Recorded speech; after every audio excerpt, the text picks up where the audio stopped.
जय हिंद बच्चों।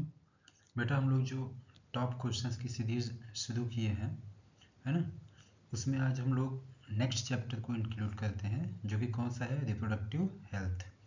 ठीक है बेटा, ये चैप्टर है तो छोटा, लेकिन बहुत इंपॉर्टेंट चैप्टर है ये। यहाँ से डायरेक्टली क्वेश्चंस आते हैं आपके एग्जाम में।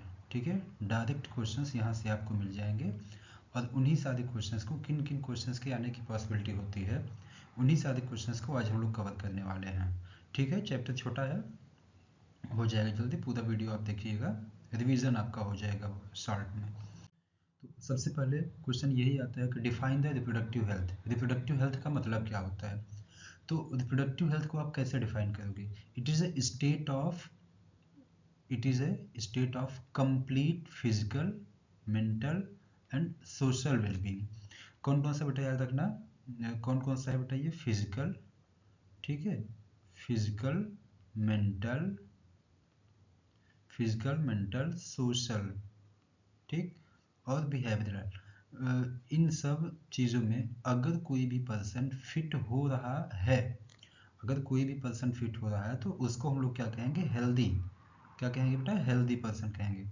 और अगर वो किसके रिस्पेक्ट में बात करें, रिप्रोडक्टिव सिस्टम से रिलेटेड बात हो, इस एस्पेक्ट में अगर वो फिट हो रहा है, तो हम लोग कहेंगे कि उसको, कि वो रिप्रोडक्टिव हेल्दी है। और ये जो स्टेट है, इस स्टेट को कहा जाएगा बेटा क्या? Reproductive health. ठीक है बेटा, तो आप ऐसे डिफाइन करोगे कि it is a state of complete physical, mental and social wellbeing in all matters related to the reproductive system, its function and process. Okay, तो अब हमारे पास एक बड़ा इंपॉर्टेंट क्वेश्चन आता है कि is sex education is necessary in schools? क्या schools and college में सेक्स एजुकेशन आवश्यक है? अगर है तो क्यों है? तो ये बड़ा इंपॉर्टेंट क्वेश्चन होता है। ठीक है, तो इसका आंसर क्या होगा बेटा? यस, कि sex education is necessary in schools. Reason क्या है उसके? कि it helps student understand changes during puberty. Puberty के टाइम जो किसी भी मेल या फीमेल के अंदर चेंजेस हो रहे हैं, उसके बारे में एजुकेशन उसको मिलता है। फिर क्या है कि it creates awareness about reproductive health and hygienes. अगर किसी को इस एजुकेशन के बारे में पता है, तो वो अवेयर रहता है किसी भी उस चीज़ को लेके, है ना, किसी भी चीज़ को लेके। अगर कोई भी किससे रिलेटेड चीज़ें, रिप्रोडक्टिव हेल्थ और हाइजीन से रिलेटेड है। It helps prevent sexually transmitted disease. जो सेक्सुअली ट्रांसमिटेड डिजीज़ होते हैं, उन वो प्रिवेंट होता है, अगर ये आइडिया है उसको। तो it promotes responsible and safe behaviour. It reduces myth, misconceptions and misinformation related to sex. ठीक, फिर it helps prevent early pregnancy and related healthy risk. ठीक है बेटा, तो इन सारे रीज़न की वजह से सेक्स एजुकेशन आवश्यक है स्कूल्स एंड कॉलेज में। ये चीज़ देखो, एक लिखा है ना स्लोगन कि a great education includes also sex education. Okay, तो फिर हम लोग बात करें कि राइट ऐसे on population growth, its reason and its control.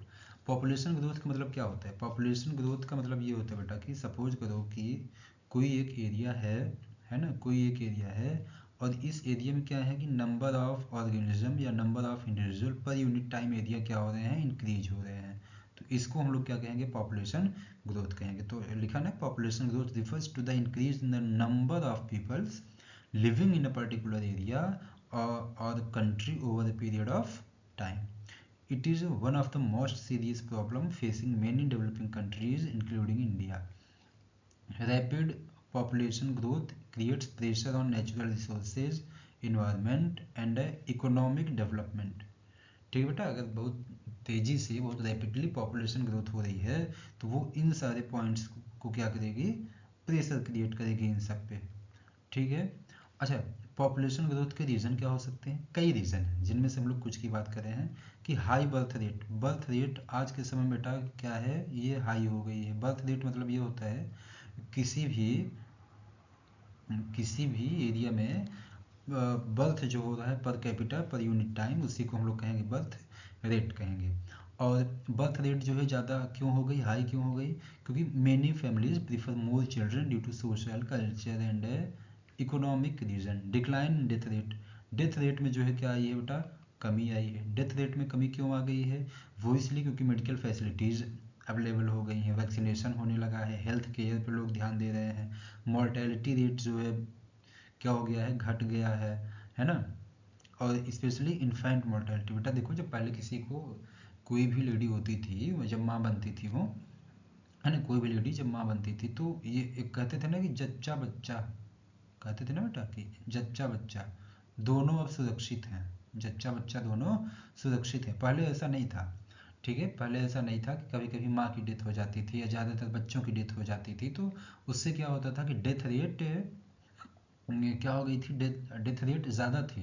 लेकिन अब मेडिकल फैसिलिटीज़ की वजह से डेथ रेट क्या हो गई है, कम हो गई। एक ये भी रीज़न है अर्ली मैरिज, कुछ एरिया में कई जगहों पे शादी जल्दी हो जाती है। अब भैया जब ब्याह जल्दी हो गया तो लोग कहना शुरू करेंगे ना कि 2 साल हो ही गए, 3 साल हो गया, अभी जो है बच्चे नहीं हो रहे हैं।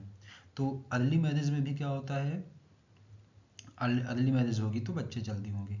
Illiteracy and lack of awareness, people have less education often do not understand family planning, जिनके पास एजुकेशन वगैरह कम है, फैमिली प्लानिंग समझ नहीं पाते हैं, जिसके चलते भी पॉपुलेशन ग्रोथ हो जाती है। अब पॉवर्टी एंड ट्रेडिशनल बिलीव्स, कुछ लोगों का ये मानना होता है कि भैया ज़्यादा अगर बेटवा होंगे, हमारे हमारे ज़्यादा बच्चे होंगे तो क्या होगा, हमारी अर्निंग मेंबर हमारे बढ़ेंगे। अरे भैया अगर मान लो किसी के 10 बच्चे हैं, एक बच्चा अगर महीने में 10,000 रुपये कमा रहा है तो कितना हो गया, 1 लाख रुपया उसका महीने का आ रहा है ना। नहीं, नहीं काम करेंगे, 5 ठो हम अगर भट्ठा पर काम करेंगे तब भी जो है उनका काम हो गया है। ओके, तो ये नेक्स्ट हम लोग आता है कि effect of population growth, population growth का जो है इफेक्ट क्या होगा। ये इफेक्ट होगा कि जो है कई तरह के अनएम्प्लॉयमेंट बढ़ेगी, पॉवर्टी बढ़ेगी, शॉर्टेज ऑफ फूड बढ़ेगा, लैक ऑफ हाउसिंग, पॉल्यूशन, ठीक है, ये सारी चीज़ें जो है बढ़ेंगी। ओके, नेक्स्ट हम लोगों का आता है बेटा कि measures to control population growth, क्या क्या मेजर हैं जिनसे पॉपुलेशन ग्रोथ, क्या क्या हैं तरीके जिनसे पॉपुलेशन ग्रोथ को कंट्रोल किया जा सकता है। तो कौन कौन से पॉइंट हैं, फैमिली प्लानिंग प्रोग्राम, अच्छा फैमिली प्लानिंग प्रोग्राम को सबसे पहले इंडिया ने इंट्रोड्यूस किया था, ठीक है। वहाँ पे एक स्लोगन अब जो यूज होता है, हम दो हमारे दो, हम दो हमारे दो, देखो स्लोगन ये था, हम दो हमारे दो ना, लेकिन लोगों ने कॉन्सेप्ट क्या अपनाए, हम दो हमारे होने दो, ठीक है ना, हम दो हमारे होने दो, ये चीज़ लोगों ने अपनाया, जिसके चलते पॉपुलेशन ग्रोथ काफ़ी बढ़ी। तो फैमिली प्लानिंग होना ज़रूरी है, स्प्रेड ऑफ एजुकेशन, शिक्षा का होना बहुत ज़रूरी है, ठीक है। अवेयरनेस कम कैंपेन करना चाहिए, governmental and non governmental, NGO मतलब होता है नॉन गवर्नमेंटल ऑर्गेनाइजेशन, ठीक है ना बेटा। Improving health care, health care जो है बढ़े, जिसके चलते क्या होगी कि पॉपुलेशन ग्रोथ कम होगी। स्ट्रिक्ट लॉ, इसके अगेंस्ट जो है क्या बने, एक बहुत कठोर नियम बने, है ना। नियम बनने को तो बहुत सारे बन जाते हैं ना, लेकिन उसको वो फॉलो नहीं होते, ठीक है बेटा। ये कुछ यहाँ पे दिए गए हैं जो चीज़ें हैं, इसको आप देख लीजिएगा, बहुत इंपॉर्टेंट नहीं है, इंपॉर्टेंट तो है मतलब, ठीक है, ये सब रीजंस दिए गए हैं, आप इनको देख लीजिएगा ऐसे, ठीक है ना। फिर इसके बाद ये बड़ा इंपॉर्टेंट क्वेश्चन आता है बेटा कि what is RCH programme, RCH programme, reproductive, ठीक है, reproductive and child health care programme. तो ये है क्या, RCH प्रोग्राम है क्या, RCH program is a national health program started by the government of India to improve the health of women, children and adolescents and to promote safe and responsible reproductive health। मतलब ये है कि एक India के द्वारा एक programme चलाया गया नेशनल गवर्नमेंट के द्वारा, जिसका ये उद्देश्य रखा गया कि जो वोमेन हैं, चिल्ड्रन हैं, एडोलिसेंट हैं यानी कि नौजवान हैं, ये क्या हो बेटा, इनका हेल्थ इंप्रूव हो, और खासकर किससे related health, reproductive health improve हो, ठीक है ना, किसी प्रकार की उनकी समस्या ना हो, फैमिली प्लानिंग के बारे में समझाया जाए। इसका ऑब्जेक्टिव क्या गया था, इसका ऑब्जेक्टिव ये था, मतलब ये शुरू क्यों हुआ, तो वो कई रीज़न थे, जिनमें से ये है कि to provide better maternal health care to pregnant women, जो लेडी प्रेग्नेंट हैं उनको जो है केयर प्रोवाइड किया जाए to reduce maternal and infant mortality rate, चच्चा और बच्चा के जो दोनों मर जाते थे उस रेट को क्या किया जाए, कम किया जाए। To promote family planning and birth control method, birth control method को प्रमोट किया जाए, फैमिली प्लानिंग को प्रमोट किया जाए। To ensure safe child birth and institutional delivery, मतलब पहले होता था ना during the time of parturition बहुत सारी फीमेल्स की क्या हो जाती थी, डेथ हो जाती थी, है ना, तो उस चीज़ को भी कम किया जा सके इस रीजन से भी। To provide immunisation and nutrition to the children, आप देखते हो सुनते हो ना कि बच्चों को जो पोलियो ड्रॉप पिलाए जाते हैं, ठीक है ना, वो सब इसी के अकॉर्डिंग आ जाते हैं। To create awareness about reproductive health and hygiene, awareness provide करें। To prevent and control sexually transmitted disease, sexually transmitted disease बेटा ऐसे डिजीज होते हैं, ठीक है, एसटीडी सेक्सुअली ट्रांसमिटेड डिजीज, देख लेना आप इनको, सेक्सुअली ट्रांसमिटेड डिजीज ऐसे डिजीज होते हैं जो कि मल्टीपल पार्टनर के साथ रिलेशन बनाने से या अनप्रोटेक्टेड सेक्स वगैरह इंटरकोर्स करने से ये एक पर्सन से दूसरे पर्सन में क्या होते हैं, इन्फेक्ट करके फैल जाते हैं, ठीक है, कम्युनिकेबल होते हैं, जिसके चलते एक पर्सन को अगर बीमारी है तो दूसरे पर्सन को भी वो बीमारी हो जाएगी, जैसे गोनोरिया, सिफिलिस, एचआईवी का जो है डिजीज़ कौन सा, एड्स, ये सब इसमें आ जाते हैं, ठीक है ना बेटा। और क्या, to provide health service, health service किसको प्रोवाइड करना है, एडोलिसेंट्स को, प्यूबर्टी और रिप्रोडक्टिव इशू से रिलेटेड जो भी चीज़ें हैं, तो ये सब था इसका ऑब्जेक्टिव, इंपॉर्टेंट क्वेश्चन है, इसको आप देख लीजिएगा। फिर हम लोग आते हैं अगले स्लाइड पे। अब अच्छा यहाँ से क्वेश्चंस आते हैं बेटा, क्या क्या है, amniocentesis, assisted reproductive technology, MTP और STD, sexually transmitted disease, sexually transmitted disease अभी आपको बताया ही है ना, तो ये आप देख लीजिए। एमनियोसेंटेसिस, ये यूपी बोर्ड का बड़ा फेवरेट क्वेश्चन है, सीबीएसई का भी क्वेश्चन है, इंपॉर्टेंट है, तो देखना amniocentesis is a prenatal diagnostic techniques. इसमें ये होता है बेटा कि जैसे मान लीजिए कि ये आप डायग्राम यहाँ पे देख रहे हो ना, ये देखो, ये जो है कोई फीटस है या एम्ब्रियो है माँ के गर्भ में, माँ के यूट्रस के अंदर है ये। अब होता क्या है कि जब इनमें प्लेसेंटा बनता है तो आप पढ़े होंगे एमनियन, कोरियन और एलेंटोइन, तो जो एमनियन वाला लेयर होती है उसके बाहर क्या होगी, एक फ्लूइड प्रेजेंट होती है, ठीक है, उस फ्लूइड को हम लोग कहते हैं एमनियोटिक फ्लूइड, क्या कहेंगे बेटा, एमनियोटिक फ्लूइड। तो उस एमनियोटिक फ्लूइड को सिरिंज के द्वारा बाहर निकाल लिया जाता है। बाहर निकालने के बाद क्या करते हैं कि कई तरीके के, अगर उस पर्सन या उस बच्चे के अंदर कोई जेनेटिक डिसऑर्डर तो नहीं है उसका पता लगाया जा सकता है, या उस मदर को जो है कोई अगर प्रॉब्लम है तो पाचुरेशन वगैरह कराया जा सकता है, जिसको हम लोग क्या कहते हैं बेटा, स्टिल बर्थ कहते हैं, है ना, एबॉर्शन कहते हैं। अगर ऐसा केस बन रहा है तो ये चीज़ भी करवाई जा सकती है ना। तो एमनियोसेंटेसिस, बट इसका एक कंसर्न ये है कि miss use of this technique for sex determination is illegal in India, ठीक है, इंडिया में ये इलीगल है। इसका क्या, अच्छा कुछ कई लोग ये कहते हैं बेटा कि एमनियोसेंटेसिस बैन है इंडिया में, ठीक है, तो ध्यान देना कि एमनियोसेंटेसिस इंडिया में बैन नहीं है। एमनियोसेंटेसिस होता है, बैन क्या है यहाँ पे, बैन है जो सेक्स डिटर्मिनेशन होता था, यानी कि मेल है वो या फीमेल है, अगर लड़की है ना, ये चीज़ आप सुने होगी, अगर लड़की है तो उसका क्या करवाते थे बेटा, एबॉर्शन करवा देते थे, है ना। ये चीज़ जो है इसका रेट बढ़ गया था, इसका रेट बढ़, एबॉर्शन का रेट बढ़ गया था, जिसके चलते सरकार को ये कदम उठाना पड़ा कि सेक्स डिटर्मिनेशन के लिए इसका यूज़ हम लोग नहीं करेंगे। ओके, फिर हम लोग के पास आता है ART, ये भी बहुत इंपॉर्टेंट क्वेश्चन है, असिस्टेड रिप्रोडक्टिव टेक्नोलॉजी। तो असिस्टेड रिप्रोडक्टिव, जैसे एक होता है कि कोई इनफर्टाइल कपल है, ठीक है, कौन है बेटा, इनफर्टाइल कपल है, तो इनफर्टाइल कपल के पास ये एक बूम है, ये एक जो है उनके पास आशीर्वाद है, एक बोन है, वो ये कि वो ART की मदद से संतान बनने का सुख प्राप्त कर सकते हैं वो, है ना, जिसमें क्या क्या किया जाएगा, इस टेक्निक में फर्टिलाइजेशन होगा, एम्ब्रियो का फॉर्मेशन होगा और इम्प्लांटेशन करवा दिया जाएगा। इसके एग्जांपल या टाइप्स कौन कौन से हैं, पहला आ जाता है IVF का मतलब इन विट्रो फर्टिलाइजेशन, बहुत इंपॉर्टेंट है, ठीक है, यूपी बोर्ड में इसको टेस्ट ट्यूब बेबी के नाम से पूछ लेता है, test tube baby, test tube baby के नाम से पूछ लेता है। तो इसमें क्या होगा बेटा, eggs are collected from the women's ovary and sperm from the man, मतलब कि मेल फीमेल से क्या ले लिए, ओवम ले लिए, और फिर इसके बाद मेल से क्या ले लिए, उसका स्पर्म ले लिए, ठीक है। अब fertilisation takes place in a laboratory dish है, जैसे मान लीजिए कि ये कोई जो है डिश है, लेबोरेटरी डिश है, तो यहाँ पे इसका क्या करवाया जाएगा, फर्टिलाइजेशन करवा दिया जाएगा, ठीक है। The resulting embryo is transferred into the woman's uterus for implantation. अब यहाँ से क्या बन जाएगा, एम्ब्रियो बन जाएगा। इस एम्ब्रियो को क्या करेंगे बेटा, भेज देंगे उस फीमेल के अंदर। यहाँ से देखो ना, एक का प्रोडक्शन हो रहा है, एक जो है उसके अंदर से ट्रिगर करके एक को निकाल रहे हैं, फिर यहाँ पे फर्टिलाइजेशन करवा रहे हैं, जाइगोट बनवा दे रहे हैं, फिर इसको ट्रांसप्लांट कर दे रहे हैं। फिर अगला आता है बेटा GIFT zygote intrafallopian transfer. Fertilisation अगर आउटसाइड द बॉडी, मतलब यही है कि फर्टिलाइजेशन बाहर करवा लेंगे तो क्या बन जाएगा, जाइगोट बन जाएगा। ओके, क्या बन गया, जाइगोट बन गया। अब इस जाइगोट को क्या कर देंगे, फेलोपियन ट्यूब के अंदर, क्या करेंगे, इसको हम लोग भेज दिया जाएगा, और इसी को कर दिया जाएगा क्या, जिफ्ट कर दिया जाएगा।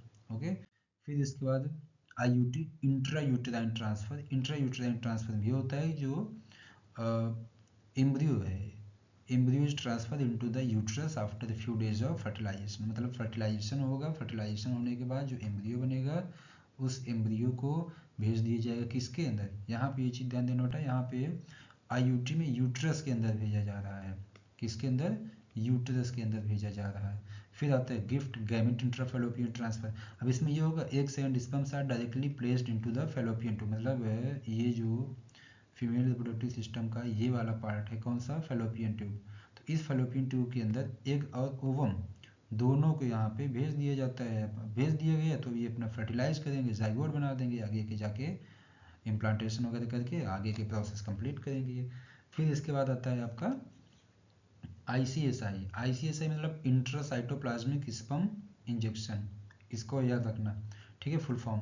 अ single sperm is directly injected into the egg to ensure fertilisation, used mainly in case of male infertility. मतलब कि अगर मान लीजिए कि कोई मेल इनफर्टाइल है तो उस केस में क्या होगा कि किसी डोनर का स्पर्म वगैरह लेके जो ओवम है उस ओवम के अंदर डायरेक्टली भेज दिया जाएगा, किसको, स्पर्म को भेज दिया जाएगा, स्पर्म को भेज दिया जाएगा। ओवम यहाँ पे है, ये है।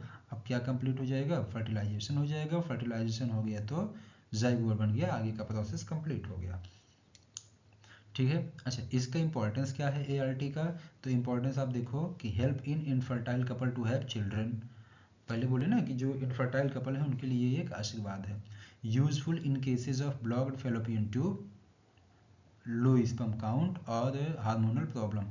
किस केस में ये काम आता है, जैसे मान लीजिए किसी फीमेल की फेलोपियन ट्यूब क्या है, ब्लॉक्स हैं, या स्पर्म का काउंट कम है। अच्छा, स्पर्म का काउंट अगर कम होता है बेटा तो उस कंडीशन को कहा जाता है ओलिगोस्पर्मिया, ओलिगोस्पर्मिया कहा जाता है, ओलिगोस्पर्मिया। और अगर, ठीक है ना, कई कंडीशन है, ओलिगोस्पर्मिया है, ज़ूस्पर्मिया है, तो इतना डिटेल हम लोगों को नहीं जानना है, ठीक है। बस ये कंडीशन जानो, स्पर्म काउंट कम है तो ओलिगोस्पर्मिया कहा जाएगा। या तो जो है क्या हो, हार्मोनल प्रॉब्लम होगा, तो उस केस में भी क्या होगा, ART यूजफुल हो सकता है।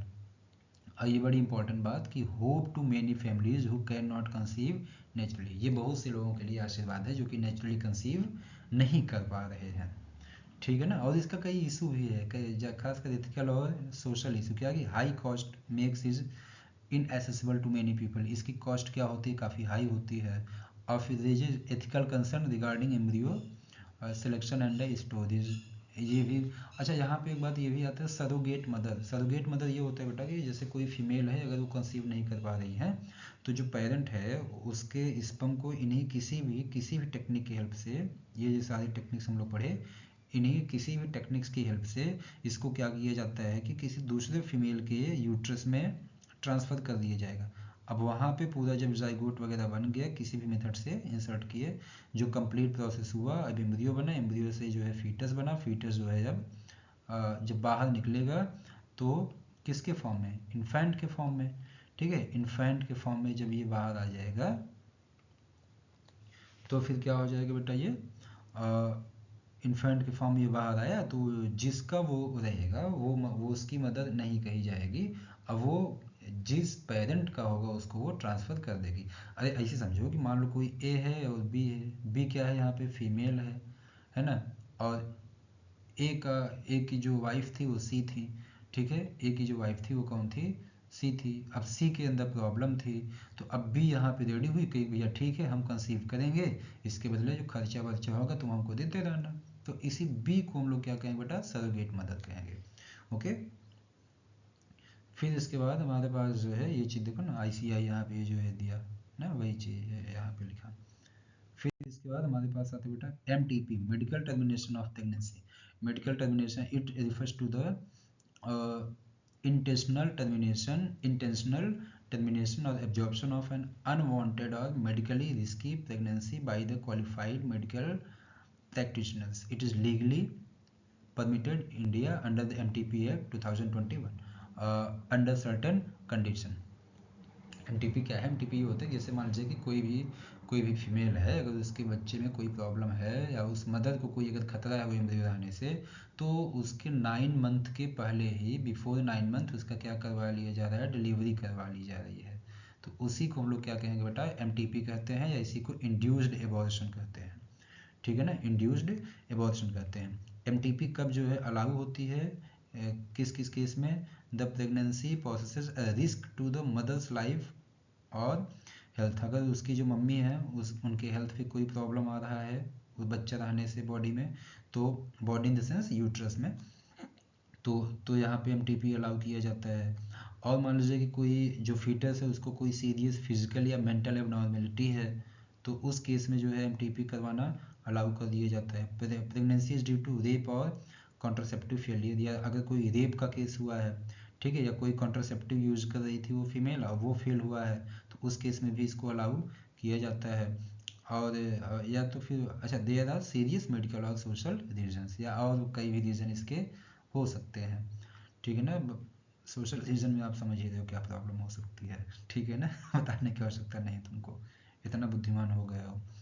टाइम लिमिट क्या होता है यहाँ पे, usually permitted up to 20 weeks. कब तक ये, मैक्सिमम 20 वीक तक के लिए परमिटेड की जाती है, बट यहाँ पे condition with certain provisions allowing more time under special medical circumstances. इसका इंपॉर्टेंस क्या है, प्रिवेंट अनसेफ एबॉर्शन, ठीक है, protect the health and rights of women, reduce maternal mortality, helps in case of unwanted of high risk pregnancy. अच्छा, एक note, एक बात को ध्यान देना, MTP must be done by registered medical doctor in recognised hospital और clinic. ऐसा नहीं कोनो नर्स पकड़े कह ले भैया एबॉर्शन करवा दो, ऐसा नहीं करवाना है। ठीक है ना, किसी भी कोई भी जो है प्रैक्टिशनर अच्छे होने चाहिए, रजिस्टर्ड होने चाहिए। फिर आते हैं क्वेश्चन हमारे पास, birth control. What is birth control and why it is necessary. Birth control का मतलब ये होता है कि birth control refers to the methods or measures used to prevent pregnancy and control the number of spacing of a child in a family। मतलब birth control ये होता है कि मतलब कि कई प्रेगनेंसी, कॉन्टिन्यूस प्रेगनेंसी न करना, कॉन्टिन्यूस बच्चे न पैदा करना, ये, या अगर कोई मान लीजिए कि एक बच्चे से दूसरे बच्चे के बीच में स्पेस रखना, ठीक है, इनके बीच में स्पेसिंग रखना, इसी को क्या कहा जाता है बेटा, बर्थ कंट्रोल कहा जाता है।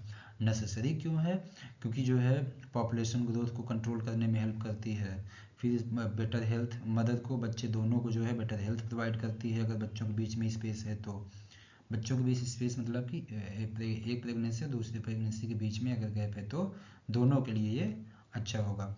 It reduces maternal and infant mortality, वही बात है भैया, पीछे पड़े हो। It improve the economic condition of the family by limiting family size. भैया छोटा परिवार सुखी परिवार, आप तो पढ़े हो ना, छोटा परिवार सुखी परिवार। अब नहीं मान लो कहूँ कि अगर 10 बच्चे हैं हो, तो भैया कोई ऑफेंड मत होना, है ना 10 बच्चे हैं और इनको ना न्योते जाना है, ठीक है, इनको ना मामा के यहाँ जाना है, और आदमी के पास मान लो कि कितना 1500 रुपया है, चलो मान लो। अब ये चाह रहा है कि इन 10 बच्चों को कपड़े खरीदने हैं, इन 10 बच्चों को कपड़े खरीदने हैं। तो एक बात बताओ, अगर वो जाएगा खरीदने तो कितने का, एक बच्चे के लिए कितने का आएगा, लगभग 150 रुपया। 150 रुपये में क्या खरीदेंगे बताओ तुम। चाह रहे हैं नन्ही ब्याह पड़ा है तो 150 रुपये में कौन कपड़ा खरीदेंगे, मिलेगा कोई अच्छा कपड़ा, नहीं मिलेगा, तो गंजी चड्ढी खरीद लिए, हो गया काम। ठीक है ना। लेकिन अगर यही मान लो एक बच्चे या 2 बच्चे होते, बच्चे 2 ही अच्छे, आप सुनो ना स्लोगन, हाँ, तो 2 बच्चे अगर हैं तो अब 750 में ठीक है, नहीं बहुत बढ़िया, लेकिन फिर भी इज्जत बन जाएगी 750 में छोटे बच्चों की। आज के समय में, आज की महंगाई में ठीक ज़्यादा कम है पैसा ये, बट फिर भी 150 रुपये से तो अच्छा है ना भैया। कम से कम हाफ हाफ चड्ढा उसको मिल जाएगा और हाफ टी शर्ट उसको मिल जाएगा 750 रुपये में। बात समझ रहे हो ना। तो यही चीज़ है क्या कि इकोनॉमिक कंडीशन जो फैमिली की होती है उसको इम्प्रूव करती है ये। It allows couples to plan their family responsibility, और जो फैमिली रिस्पॉन्सिबिलिटी के लिए भी प्लान कर सकते हैं भैया, ठीक है कमाना उमाना जो भी है बाहर, तुम्हारा जो काम है हमारा काम है, करेंगे आराम से अपना, नहीं तो साल साल बंद नहीं होगी, ठीक है चल छोड़ जाने दो।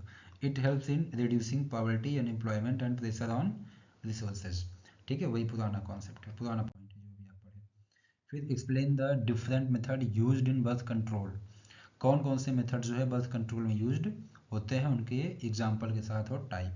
तो देखो बर्थ कंट्रोल में इसी को हम लोग कॉन्ट्रासेप्टिव कहते हैं, बहुत इंपॉर्टेंट होता है ये, यहाँ से क्वेश्चन आते हैं। तो पहला होता है बेटा नेचुरल मेथड।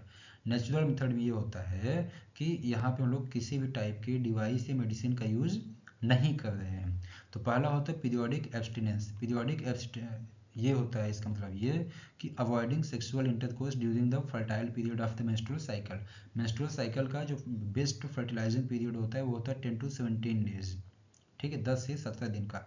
इसीलिए 10 to 17 डेज को कहा जाता है डेंजर पीरियड। क्या कहा जाता है? डेंजर पीरियड, या इसी को कहा जाता है रिस्क पीरियड। ठीक है, रिस्क पीरियड कहा जाता है। इस केस में अगर इंटरकोर्स होता है तो प्रेगनेंसी होने का चांस बहुत हाई रहता है। फिर जो है क्वाइटस इंटरप्टस, इंटरप्टस को हम लोग विड्रॉल मेथड कहते हैं। इसमें यह है कि मान लीजिए कि during the time of intercourse, ejaculation के जस्ट पहले जो मेल पार्टनर होगा, ठीक है, मेल पार्टनर जो है वो कॉपुलेटरी ऑर्गन को बाहर निकालेगा। कहने का मतलब इंसेमिनेशन नहीं होगा। ठीक है, इंसेमिनेशन फीमेल जेनिटल ट्रैक्ट के अंदर नहीं होगा। ये भी बहुत रिलायबल नहीं है। एडवांटेज इसका ये है कि इन सबका कि नो कॉस्ट, कोई जो है यहाँ पे कॉस्ट, कोई खर्चा वर्चा नहीं लगता, कोई साइड इफेक्ट भी नहीं होता है, बट इसके फेल होने का भी चांस उतना ही ज़्यादा होता है। फिर इसके बाद जो दूसरा आता है हमारे पास बैरियर मेथड। बैरियर मेथड में क्या क्या आ जाते हैं? बैरियर मेथड का मतलब यही हो गया कि ये प्रिवेंट करेगा स्पर्म और ओवम के फ्यूजन को, स्पर्म और ओवम के कांटेक्ट को रोक देगा ये, है ना। रास्ते में डंडा डंडा खड़ा कर दे रहा है, ये देख रहे हो ना, इधर मान लो ओवम है, इधर स्पर्म है, तो बीच में डंडा, कहाँ जाओगे भैया, नहीं जाने नहीं देंगे तुमको। इसमें कौन कौन से आ जाते हैं? कॉन्डोम्स आ जाते हैं। कॉन्डोम्स क्या, थिन रबर शीथ होती है जिसको मेल या फीमेल इंटरकोर्स के टाइम वियर कर सकते हैं। ये मेल के लिए भी प्रेजेंट होते हैं, फीमेल के लिए भी। ये आप यहाँ पे देख रहे हो, ये मेल के लिए हो गया, ये किसके लिए है? फीमेल के लिए। ठीक है ना। फिर इसके बाद डायफ्राम एंड सर्वाइकल कैप्स वगैरह होते हैं। डायफ्राम ये जो है सर्विक्स के अंदर प्लेस कर दिए जाएंगे, जिससे कि स्पर्म की एंट्री वहाँ पे ब्लॉक हो जाएगी। ये आप देखो, ये डायफ्राम और ये सर्वाइकल कैप। सर्वाइकल कैप आप देखोगे ये थोड़ा इस तरीके से होगा, है ना। बाकी ये जो डायफ्राम होगा इसका ये चौड़ा ज़्यादा होगा। ठीक है ना बेटा। फिर इसके बाद कुछ स्पर्मिसाइडल क्रीम्स या जेलीज आती हैं, फोम्स वगैरह आते हैं, जो कि स्पर्म को किल करेंगे। कहाँ पे? एग के पास पहुंचने से पहले। इसका एडवांटेज ये है कि ये सेफ होता है, इजी टू यूज होता है, एसटीडी को कंट्रोल करता है। डिसएडवांटेज क्या है? Must be used every time, मतलब कि इन्हें जो है बार बार यूज करना पड़ता है। फिर इसके बाद जो है तीसरा मेथड होता है हार्मोनल मेथड। हार्मोनल मेथड ये होते हैं कि ये कुछ हार्मोन्स का सिक्रेशन करेंगे जो कि ओवुलेशन को प्रिवेंट कर सकें। ठीक, जिसमें इसमें आपकी ओरल पिल्स आती हैं, जिनको हम लोग कॉन्ट्रासेप्टिव पिल्स के नाम से जानते हैं। तो ये क्या करती है? Taken daily by women. Example combined estrogen progesterone pills होती हैं, जो आपका इसका एक एग्जांपल दिया है आपके यहाँ। कौन कौन सा? सहेली, ठीक है, सहेली और माला डी, सहेली एंड माला डी। अच्छा, सहेली जो है ये आप कहाँ पे इसका या कहाँ पे बनती है? ये CDRI लखनऊ। कहने का मतलब सेंट्रल ड्रग रिसर्च इंस्टीट्यूट। कहाँ पे? लखनऊ में इसका ऑफिस है। तो यहाँ पे ये सहेली को बनाया जाता है। और इंजेक्टेबल कॉन्ट्रासेप्टिव होते हैं, कुछ हार्मोन के इंजेक्शन होते हैं जिनको जो है 1 से 3 मंथ के बीच में इंजेक्ट करवाया जा सकता है। कुछ इम्प्लांट्स वगैरह होते हैं। इम्प्लांट्स क्या होते हैं? स्मॉल हार्मोन रिलीजिंग रॉड होते हैं, जो कि प्लेस्ड कर दिए जाते हैं कहाँ पे? स्किन के अंदर। एडवांटेज इसका क्या है कि हाई इफेक्टिव होते हैं। ठीक है। डिसएडवांटेज क्या है कि पॉसिबल साइड इफेक्ट, इसमें जो है कई साइड इफेक्ट भी हो सकते हैं, नौसिया हो सकती है, वेट चेंज हो सकता है, ठीक है ना। यहाँ पे ये कुछ आपको दिख रहे होंगे, जैसे ये हार्मोनल हो गया, नॉन हार्मोनल हो गए, ठीक है ना। ये चीज़ देखो, ये हार्मोनल हो गया, बर्थ कंट्रोल नॉन हार्मोनल हो गया, इमरजेंसी हो गई जैसे पिल्स हो गए, कॉपर टी वगैरह हो गए, परमानेंट मेथड आगे हम लोग पढ़ेंगे इसको। फिर हमारे पास आते हैं intra uterine devices, IUD. IUD में कौन कौन से आगे बेटा, इनको यूट्रस के अंदर इम्प्लांट कर दिया जाता है, ठीक। तो एग्जांपल कौन इसके, कॉपर टी, एलएनजी, ठीक है। कॉपर टी का नाम इसलिए क्योंकि ये देखो ना, ये दिख रहा है यहाँ पे, इसका इसलिए नाम है क्योंकि ये टी के शेप का होता है, इसलिए इसका नाम क्या है, कॉपर टी, कॉपर रिलीज करता है, ठीक है। और they prevent fertilisation and implantation, fertilisation और इम्प्लांटेशन नहीं होने देंगे। एडवांटेज क्या है, लॉन्ग टर्म प्रोटेक्शन देते हैं 5 से 10 साल तक के। और इसका डिसएडवांटेज क्या है कि आप इसको खुद यूज नहीं कर सकते, you need doctor for the insertion. So next हमारे पास है permanent method, surgical method. Surgical method को हम लोग परमानेंट मेथड भी कहेंगे, दो टाइप का होगा, एक होगा वैसेक्टोमी, दूसरा होगा बेटा ट्यूबेक्टोमी। वैसेक्टोमी को हम लोग मेल स्टेरिलाइजेशन कहेंगे। इसमें ये होगा जो वैज डिफरेंस होता है, ये वाला दिख रहा है ना, ये वैज डिफरेंस, इस वैज डिफरेंस को क्या कर दिया जाएगा, कट किया जाएगा एंड टाई कर दिया जाएगा, कट किया जाएगा एंड टाई किया जाएगा, ठीक है। यहाँ पे इसको कट करेंगे और बांधेंगे, इसको क्या कहा जाएगा बेटा, वैसेक्टोमी। अब नाम से याद रखना, वैसेक्टोमी, वैसेक्टोमी का मतलब ये है कि वैज डिफरेंस कट किया जा रहा है, वैसेक्टोमी। वैसेक्टोमी को इस कैसे याद करोगे कि वैज डिफरेंस यहाँ से कट हो रहा है। ट्यूबेक्टोमी, ट्यूबेक्टोमी में को फीमेल स्टेरिलाइजेशन कहेंगे, यहाँ पे fallopian tube cut tied to prevent egg movement. यहाँ पे आप देखो ये इस तरीके से है ना, ये कहाँ गया हो, ये चीज़ देखो, ये इसको ये कट कर रहे हैं, यहाँ से कट करने के बाद क्लिप लगा रहे हैं, फिर इसके बाद जो है इनको बैंड कर रहे हैं, यानी कि इनको बांध दिया जा रहा है इस तरीके से। अब जैसे मान लो यहाँ पे ये चीज़ हुआ, तो वो यहाँ से सिक्रेट होता है ओवरी से, ओवरी से ओम रिलीज होगा, ठीक है। अब ये इधर ब्लॉक हो गई है एंट्री, तो इधर से स्पर्म नहीं आ पाएगा, ठीक। तो इसका कोई रिवर्सिबल एडवांटेज क्या है कि परमानेंट, एडवांटेज क्या है इसका, परमानेंट होता है और वेरी इफेक्टिव होता है। तो इसके बाद हम लोग जो है, ये हम लोगों का कंप्लीट होता है बेटा, कौन सा, अब देखो इसके बाद जो है हम लोग नेक्स्ट क्लास में जो भी आपको वीडियो लगे कि इसको पढ़ना चाहिए या इसके क्वेश्चंस हमको चाहिए, तो आप कमेंट बॉक्स में लिख देना, उसके क्वेश्चंस भी बहुत जल्द आपको प्रोवाइड कर देंगे, ठीक है ना। तो वीडियो अच्छा लगा हो तो लाइक, सब्सक्राइब और शेयर करो, और बाकी एग्ज़ाम के लिए आपके best of luck. Thank you.